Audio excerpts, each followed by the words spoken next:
मैं आपको एक शॉकिंग खबर देना चाहता हूं। इंडिया ने अब से थोड़ी देर पहले 6 बैलिस्टिक मिसाइल आदमपुर से फायर किए हैं। इनमें से एक बैलिस्टिक मिसाइल आदमपुर में ही हिट किया है और बाकी 5 मिसाइल्स भारतीय पंजाब में अमृतसर के इलाके में हिट किए हैं। इंडिया अपनी मजमूम साजिशों के जरिए इंडियन पंजाब में सिखों की आबादियों को टारगेट कर रहा है।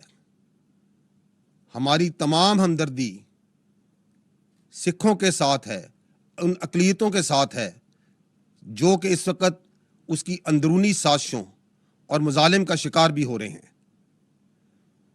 This is a shocking development, a provocation of highest order where India has now started firing ballistic missiles at its own population,